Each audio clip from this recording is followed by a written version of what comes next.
Does your furry friend take over your bed every night?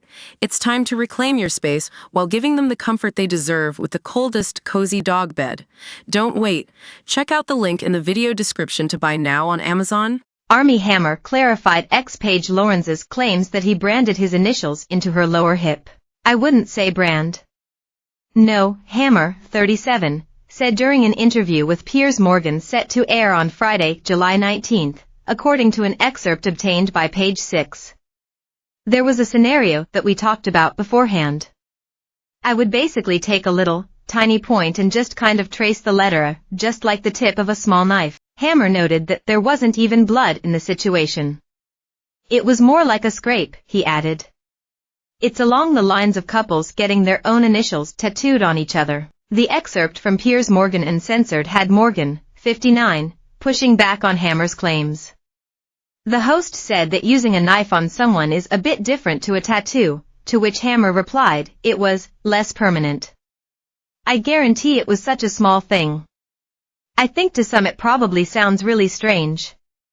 To some, it probably sounds like a very romantic gesture." Hammer maintained there was nothing to be gained in having a sexual experience his partner didn't appreciate or enjoy. "That was also a huge sense of validation for me," he continued.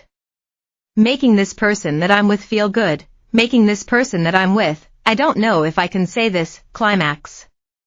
Like, these were things that made me feel good and made me feel powerful, which I desperately needed, because I didn't know how to give them to myself." Lorenze, 26, opened up in January 2021 about her 2-month relationship with Hammer and accused the actor of carving his initials into her lower hip. "I want Armie to address his demons, see the pain and trauma that he has caused me and other women. He told me there's a whole community that will do this stuff, that it was not criminal. He really thought that his fantasies were normal behavior in the BDSM, non-normative, sexual kink community. I thought that this is what it was. I thought I was safe," Lorenze told the Daily Mail at the time. "You can be just as traumatized by consensual sex. It's unacceptable that he coerces women into agreeing to let him hurt them." Lorenze told Page 6 that Hammer used a knife to make the letter A on her body, which left visible blood and bruises on her. "I kind of sat back and let it happen," she recalled. "I didn't really know what to do or say. As sad as that is, I wanted him to like me and feel like I was down for what he wanted. I said, how am I supposed to see other people when I have bruises? He said, that's the point. I think it was a part of marking and branding." In a statement to our channel, Hammer's lawyer vehemently denied the allegations. "These assertions about Mr. Hammer are patently untrue.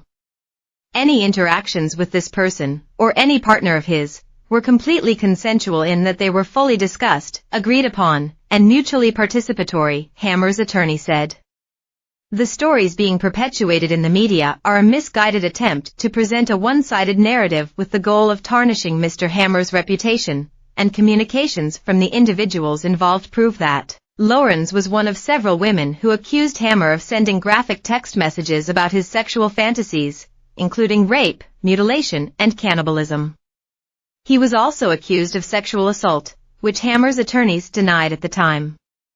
The Los Angeles County District Attorney's Office confirmed in June 2023 that it was not moving forward with the sexual assault charges after a 2-year investigation.